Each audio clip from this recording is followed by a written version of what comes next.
जय हिंद दोस्तों, स्वागत है हमारे YouTube चैनल पर। दोस्तों आज हम आरपीएफ कांस्टेबल भर्ती परीक्षा 2024 के लिए प्रीवियस ईयर क्वेश्चन पेपर लेकर आए हैं, जिसमें हम सामान्य अध्ययन के सभी महत्वपूर्ण प्रश्नों को देखेंगे। दोस्तों आरपीएफ कांस्टेबल भर्ती परीक्षा में कुल 120 मिनट पूछे जाते हैं। कितने प्रश्न पूछे जाते हैं? कुल 120 मिनट पूछे जाते हैं, जिसमें 50 प्रश्न सामान्य अध्ययन के, 35 प्रश्न रीजनिंग के और 35 प्रश्न मैथ के पूछे जाते हैं। जिसमें दोस्तों आज हम सामान्य अध्ययन के 29 प्रश्नों को डिस्कस करेंगे, जो आपकी आरपीएफ भर्ती परीक्षा के लिए अति महत्वपूर्ण होंगे। चलिए तो हम स्टार्ट करते हैं। हमारा पहला क्वेश्चन है कि भारत का सबसे बड़ा हॉकी स्टेडियम राउरकेला उड़ीसा में निर्मित हो रहा है। इस स्टेडियम का नाम किस महान व्यक्ति के नाम पर रखा जाएगा? इसे पूछा गया कि जो हॉकी स्टेडियम राउरकेला उड़ीसा में स्थापित किया जा रहा है, उस स्टेडियम का नाम किस महान व्यक्ति के नाम पर रखा जाएगा? इसके ऑप्शन है ध्यानचंद, प्रगट सिंह, बिरसा मुंडा या महात्मा गांधी। तो इसका राइट आंसर होगा बिरसा मुंडा। इस हॉकी स्टेडियम का नाम बिरसा मुंडा के नाम पर रखा जाएगा। तो इसका राइट आंसर ऑप्शन सी होगा। हमारा अगला क्वेश्चन है, निम्न में से किस शासक ने जजिया कर समाप्त किया था? इसे पूछा गया कि किस शासक ने जजिया कर समाप्त किया था। इसके ऑप्शन है अकबर, हुमायूं, जहांगीर या औरंगजेब। तो इसका राइट आंसर होगा अकबर। जजिया कर सर्वप्रथम सम्राट अकबर के द्वारा 1564 ईस्वी में समाप्त किया गया था। तो इसका राइट आंसर ऑप्शन ए होगा। और जजिया कर दोबारा किसने शुरू किया था? तो दोबारा औरंगजेब के द्वारा शुरू किया गया था, और यह शुरू किया गया था 1669 ईस्वी को औरंगजेब के द्वारा शुरू किया गया था। हमारा अगला क्वेश्चन है, रग्बी खेल में एक टीम में खिलाड़ियों की कुल संख्या कितनी होती है? इसे पूछा गया कि रग्बी खेल के एक टीम में खिलाड़ियों की संख्या कुल कितनी होती है। इसके ऑप्शन है 12, 15, 20 या 24। तो इसका राइट आंसर होगा 15। रग्बी खेल के एक टीम में खिलाड़ियों की कुल संख्या 15 होती है। तो इसका राइट आंसर ऑप्शन बी होगा। हमारा अगला क्वेश्चन है, निम्न में से किसने आज़ाद हिंद फौज की स्थापना की थी? इसे पूछा गया कि आज़ाद हिंद फौज की स्थापना किसके द्वारा की गई थी। इसके ऑप्शन है बाल गंगाधर तिलक, महात्मा गांधी, सुभाष चंद्र बोस या वल्लभ भाई पटेल। तो इसका राइट आंसर होगा सुभाष चंद्र बोस। आज़ाद हिंद फौज की स्थापना सुभाष चंद्र बोस के द्वारा 4 जुलाई 1943 ईस्वी को की गई थी। तो इसका राइट आंसर ऑप्शन सी होगा। हमारा अगला क्वेश्चन है, संविधान सभा के प्रथम अध्यक्ष कौन थे? इसे पूछा गया कि संविधान सभा के प्रथम अध्यक्ष कौन थे। इसके ऑप्शन है बाल Gangadhar Tilak, doctor B R. Ambedkar, doctor सच्चिदानंद सिन्हा या उपरोक्त में से कोई नहीं। तो इसका राइट आंसर होगा डॉक्टर सच्चिदानंद सिन्हा। संविधान सभा के प्रथम अध्यक्ष डॉक्टर सच्चिदानंद सिन्हा थे। दोस्तों संविधान सभा की प्रथम बैठक 9 दिसंबर 1946 ईस्वी को हुई थी, जिसमें डॉक्टर सच्चिदानंद सिन्हा को संविधान सभा का अस्थायी अध्यक्ष चुना गया था। कौन सा अध्यक्ष? अस्थायी अध्यक्ष चुना गया था। और संविधान सभा की दूसरी बैठक 11 दिसंबर 1946 ईस्वी को हुई थी, जिसमें डॉक्टर राजेंद्र प्रसाद को संविधान सभा का स्थायी अध्यक्ष चुना गया था। तो इसका राइट आंसर ऑप्शन सी होगा, डॉक्टर सच्चिदानंद सिन्हा। हमारा अगला क्वेश्चन है, भारत में राष्ट्रपति द्वारा राज्यसभा में कितने सदस्यों को मनोनीत किया जा सकता है? इसे पूछा गया कि भारत में राष्ट्रपति के द्वारा संविधान सभा में कितने सदस्यों को मनोनीत किया जा सकता है। इसके ऑप्शन है 10, 12, 15 या 18। इसका राइट आंसर होगा 12। भारत में राष्ट्रपति के द्वारा अनुच्छेद 801 का के तहत राज्यसभा में कुल 12 सदस्यों को मनोनीत किया जाता है। तो इसका राइट आंसर ऑप्शन बी होगा। हमारा अगला क्वेश्चन है, निम्न में से कौन सा लोक जनजाति नृत्य कर्नाटक से संबंधित है? इसे पूछा गया कि कौन सा जनजाति नृत्य है जो कर्नाटक से संबंधित है। इसके ऑप्शन है जतरा, विधि, यक्षगान या झोरा। तो इसका राइट आंसर होगा यक्षगान। यक्षगान नृत्य जो जनजातियों द्वारा किए जाने वाले एक लोक नृत्य है जो कर्नाटक से संबंधित है। तो इसका राइट आंसर ऑप्शन सी होगा।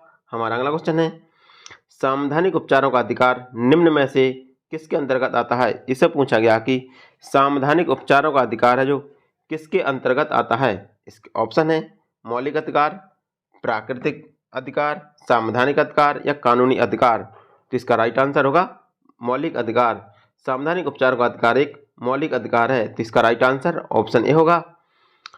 मौलिक अधिकार के अंतर्गत अनुच्छेद 32 में ही संवैधानिक उपचारों का उल्लेख दिया गया है। किस अनुच्छेद के तहत दिए गए हैं संवैधानिक उपचार? ये अनुच्छेद 32 के तहत दिए गए हैं। तो इसका राइट आंसर ऑप्शन ए होगा। हमारा अगला क्वेश्चन है, निम्नलिखित दर्रे में से किससे होकर लेह जाने का रास्ता है? यहाँ पर किससे होगा, किससे होकर ले जाने का रास्ता है? इसके ऑप्शन है बनिहाल दर्रा, चुम्बी घाटी, सिपकला दर्रा या जोजिला दर्रा। तो इसका राइट आंसर होगा जोजिले दर्रे से होकर ले जाने का रास्ता है। तो इसका राइट आंसर ऑप्शन डी होगा। हमारा अगला क्वेश्चन है निम्नलिखित में से कौन सा पदार्थ न चिपकने वाले बर्तन की सतह पर लेपित किया जाता है? इसमें पूछा गया कि कौन सा पदार्थ है जो न चिपकने वाले बर्तन की सतह पर लेपित किया जाता है। इसका ऑप्शन है bakelite, nylon, Teflon, polyvinyl chloride. तो इसका राइट आंसर होगा टेफ्लॉन। बर्तनों पर टेफ्लॉन का लेप लगाया जाता है। तो इसका राइट आंसर ऑप्शन सी होगा। हमारा अगला क्वेश्चन है कुचिपुड़ी नृत्य रूप का विकास निम्नलिखित में से मूलतः किस राज्य में हुआ? इसे पूछा गया कि कुचिपुड़ी नृत्य का विकास मूलतः किस राज्य में हुआ?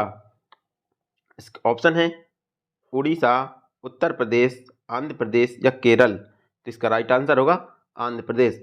कुचिपुड़ी नृत्य का विकास आंध्र प्रदेश में हुआ था। तो इसका राइट आंसर ऑप्शन सी होगा। हमारा अगला क्वेश्चन है निम्नलिखित में से किसे निकट दृष्टि दोष के रूप में जाना जाता है? इसे पूछा गया कि निकट दृष्टि दोष के रूप में किसे जाना जाता है? इसके ऑप्शन है मेस्टिमस, हाइप्रोपिया, मायोपिया या हाइपरमाइट्रोपिया। तो इसका राइट आंसर होगा मायोपिया। मायोपिया को निकट दृष्टि दोष के रूप में जाना जाता है। और दोस्तों निकट दृष्टि दोष के निवारण के लिए अवतल लेंस का प्रयोग किया जाता है। किसका? अवतल लेंस का प्रयोग किया जाता है। तो इसका राइट आंसर ऑप्शन सी होगा। हमारा अगला क्वेश्चन है भारत में सभी राष्ट्रीयकृत वाणिज्य बैंकों में बचत खातों पर दी जाने वाली ब्याज दर निम्न में से किसके द्वारा निर्धारित की जाती है? इसे पूछा गया कि भारत में सभी राष्ट्रीयकृत वाणिज्य बैंकों में बचत खातों पर दी जाने वाली ब्याज दर निम्नलिखित में से किसके द्वारा निर्धारित की जाती है?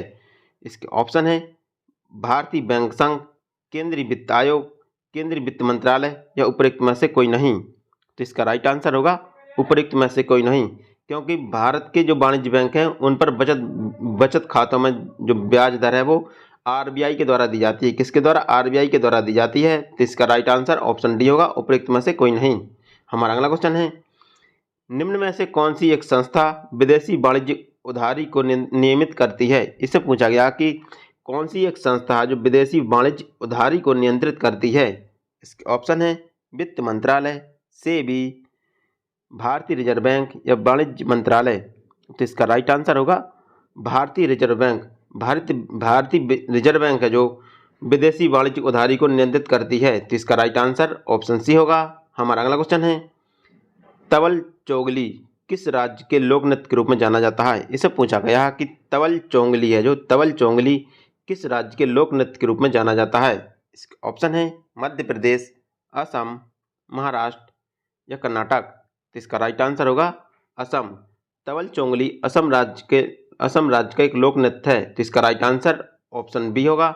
दोस्तों असम का एक प्रसिद्ध लोक नृत्य बिहू भी है। कौन सा? बिहू भी है जो एक असम का लोक नृत्य है।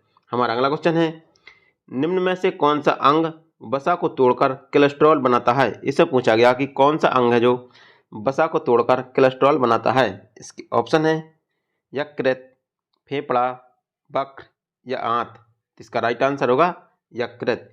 यकृत है जो वसा को तोड़कर कोलेस्ट्रॉल बनाता है। तो इसका राइट आंसर ऑप्शन ए होगा। हमारा अगला क्वेश्चन है भारतीय मानक समय रेखा निम्न में से किस राज्य से होकर नहीं गुजरती है? इसमें पूछा गया कि भारत की मानक समय रेखा वो किस राज्य से होकर नहीं गुजरती है? इसके ऑप्शन है महाराष्ट्र, उत्तर प्रदेश, छत्तीसगढ़ या आंध्र प्रदेश। तो इसका राइट आंसर होगा महाराष्ट्र।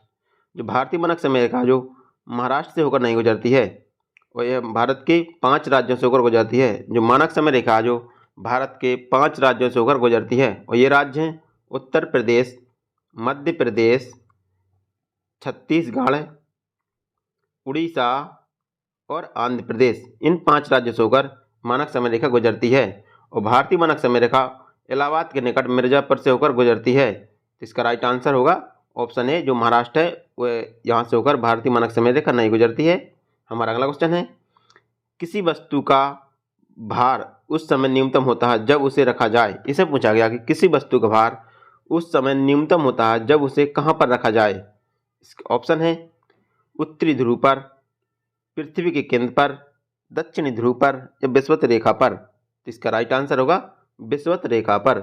जब किसी वस्तु को विषुवत रेखा पर रखा जाएगा तो उसका भार न्यूनतम हो जाएगा। तो इसका राइट आंसर ऑप्शन डी होगा।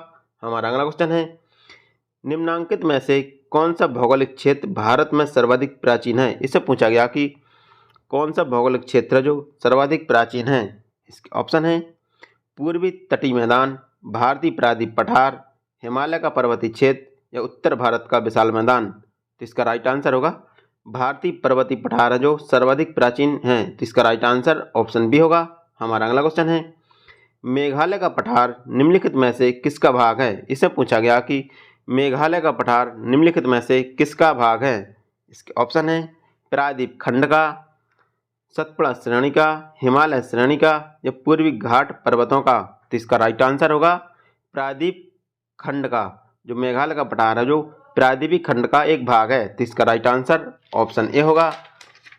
हमारा अगला क्वेश्चन है, निम्न में से किस यंत्र का उपयोग अवशोषित और विकसित ऊष्मा को मापने के लिए किया जाता है। इसे पूछा गया कि किस यंत्र का प्रयोग अवशोषित और विकसित ऊष्मा को मापने के लिए किया जाता है। इसके ऑप्शन है क्लिनोमीटर, कैलोरीमीटर, सिलोमीटर या कोलेरीमीटर। तो इसका राइट आंसर होगा कैलोरीमीटर।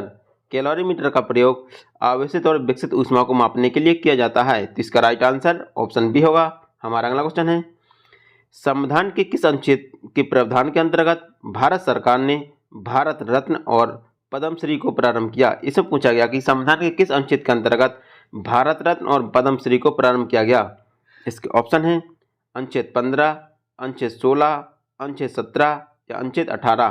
तो इसका राइट आंसर होगा अनुच्छेद 18 के तहत भारत सरकार ने भारत रत्न और पद्मश्री को प्रारंभ किया गया था। दोस्तों, अनुच्छेद 18 के तहत सभी प्रकार के पुरस्कार भारत सरकार द्वारा दिए जाते हैं। तो इसका राइट आंसर ऑप्शन डी होगा। हमारा अगला क्वेश्चन है, रासायनिक ऊर्जा को विद्युत ऊर्जा में रूपांतरण निम्न में से किसके द्वारा किया जाता है। इसे पूछा गया कि रासायनिक ऊर्जा को विद्युत ऊर्जा के रूप में रूपांतरण किसके द्वारा किया जाता है। इसके ऑप्शन है फोटो सेल, विद्युत चुंबक, संचायक सेल या विद्युत अपघट। तो इसका राइट आंसर होगा संचायक सेल। संचायक सेल के द्वारा विद्युत ऊर्जा का रूपांतरण किया जाता है। तो इसका राइट आंसर ऑप्शन सी होगा। हमारा अगला क्वेश्चन है, प्राचीन भारतीय ऐतिहासिक भूगोल में रत्नाकर नाम निम्न में से किसका सूचक है। इसे पूछा गया है जो प्राचीन भारतीय ऐतिहासिक भूगोल में रत्नाकर नाम है वो किसका सूचक है। इसके ऑप्शन है बंगाल की खाड़ी का, हिंद महासागर का, अरब सागर का या प्रयाग में गंगा यमुना और सरस्वती के संगम का। तो इसका राइट आंसर होगा हिंद महासागर का। प्राचीन भारतीय ऐतिहासिक भूगोल में रत्नाकर नाम है जो हिंद महासागर का सूचक है। तो इसका राइट आंसर ऑप्शन बी होगा। हमारा अगला क्वेश्चन है, विद्युत बल्ब के फिलामेंट को बनाने के लिए सर्वाधिक उपयोग की जाने वाली सामग्री निम्न में से कौन सी है। इसे पूछा गया कि विद्युत बल्ब के फिलामेंट को बनाने के लिए सर्वाधिक उपयोग में की जाने वाली सामग्री कौन सी है। इसके ऑप्शन है टंगस्टन, निकेल, क्रोमियम या प्लेटिनम। तो इसका राइट आंसर होगा टंगस्टन। विद्युत बल्ब का फिलामेंट टंगस्टन का बना होता है। तो इसका राइट आंसर ऑप्शन ए होगा। हमारा अगला क्वेश्चन है, स्मार्ट मनी शब्द का प्रयोग निम्न में से किस में होता है। इसे पूछा गया कि स्मार्ट मनी शब्द का प्रयोग किस में होता है। इसके ऑप्शन है बैंक में बचत खाते से, इंटरनेट बैंकिंग से, क्रेडिट कार्ड में, बैंक में चालू खाते में। तो इसका राइट आंसर होगा क्रेडिट कार्ड में। क्रेडिट कार्ड में स्मार्ट मनी का प्रयोग किया जाता है। स्मार्ट मनी शब्द का प्रयोग किया जाता है। तो इसका राइट आंसर ऑप्शन सी होगा। हमारा अगला क्वेश्चन है, पेंसिलिन किस सूक्ष्म से प्राप्त होता है। इसे पूछा गया कि पेंसिलिन है जो किस सूक्ष्म से प्राप्त होता है। इसका ऑप्शन है कवक, विषाणु, अमीबा या प्रोटोजोआ। इसका राइट आंसर होगा कवक।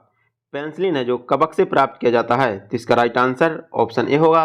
हमारा अगला क्वेश्चन है, 10 डिग्री चैनल निम्न में से किसका पृथक्करण करता है। इसे पूछा गया कि 10 डिग्री चैनल है जो किसका पृथक्करण करता है। इसके ऑप्शन है भारत को श्रीलंका से, लक्षद्वीप को मालदीव से, अंडमान को निकोबार से या अंडमान को म्यांमार से।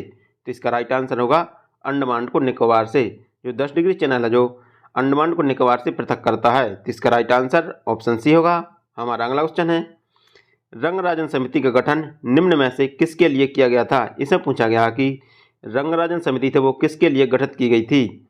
इसके ऑप्शन है विनिवेश के लिए, कर सुधार के लिए, विदेशी व्यापार के लिए या बैंकिंग सुधार के लिए। तो इसका राइट आंसर होगा विनिवेश के लिए। रंगराजन समिति है जो विनिवेश के लिए गठित की गई थी। तो इसका राइट आंसर ऑप्शन ए होगा।